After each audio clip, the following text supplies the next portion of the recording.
Here we have two of Mako's new texture products. We have light magma and dark magma. These glazes produce a cratering effect. As with any stoneware glaze, you're going to want to shake it before you use it. So we're going to go ahead and shake it. And when you're applying this glaze, I recommend using one of our larger fan brushes because the heavier the glaze is applied, the more of a cratering effect that you're going to have. So you want to make sure you're getting that glaze on nice and heavy. I'm going to load my whole fan brush with this glaze, let the excess drip off here, and then apply the glaze inside of my ramekin. You want to make sure it's drying in between the coats. I'm going to let that dry just enough to lose its shine before I apply my second coat. And so as you can see here, the first coat of our dark magma has mostly lost its shine. And we're going to go ahead and apply the second coat on top of this. With the heaviness of these coats, they are going to take longer to dry, so you'll have to keep that in mind. Again, using our larger fan brush, fully loaded, and we're going to apply it on top of our semi-dry first coat. We have a nice even application, avoiding any drips. Keeping in mind, if you do have drips on any area, that's going to create a deeper cratering effect in that spot. We're going to leave this guy to dry for our second coat to dry before we put our third coat on. So our second coat has semi-dried, so it's lost its shine, but it's not bone dry. As you can see on the outside here, this is bone dry. And we're going to go ahead and apply our third coat. Getting that extra glaze off of our fully loaded fan brush.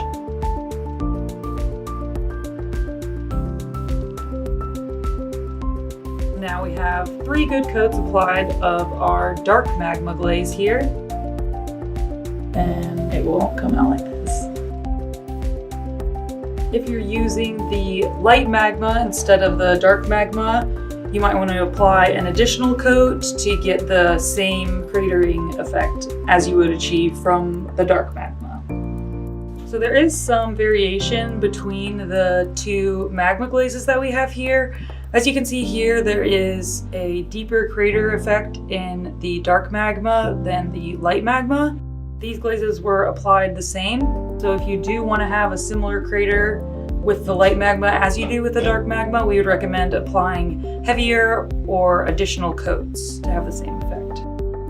If you look here, we have the magma applied on these little mushrooms that we have cast. Here is about 1 or 2 coats of the dark magma applied, but we have the additional glaze dabbed onto these areas. As you can see, there's a lot more texture and cratering that happens the thicker it is applied.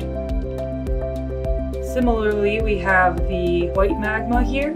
Again, maybe 1 or 2 coats applied on the base here with additional coats dabbed on, creating a deeper crater effect on those areas. So some firing advice for the magma glazes. When you're firing the dark magma, we would recommend to place it on a shelf by itself or possibly put a kiln brick between the dark magma piece and the other pieces.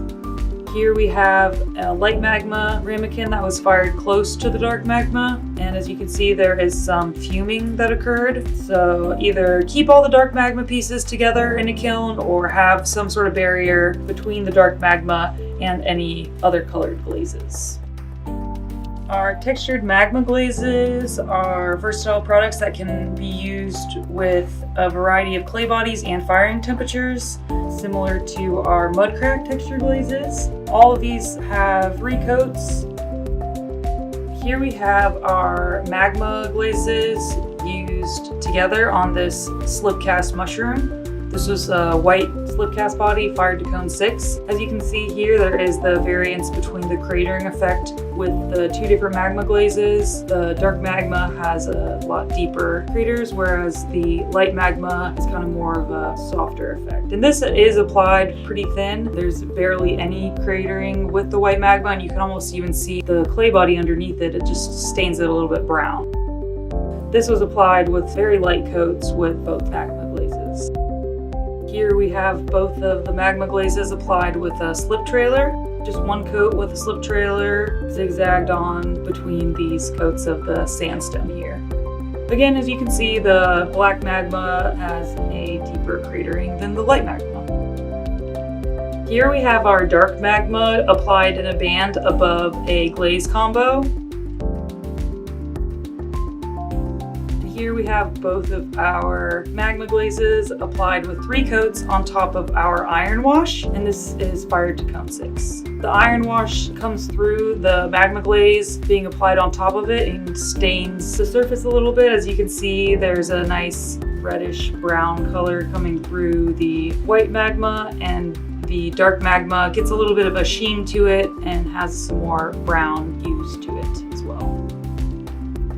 Here we have our dark magma glaze marbled with our green gloss glaze. To marble the glaze, you would just pour stripes of glaze into the ramekin and then swirl together to incorporate the two of them, making sure not to mix the green glaze in too much with magma or you will lose the cratering effect.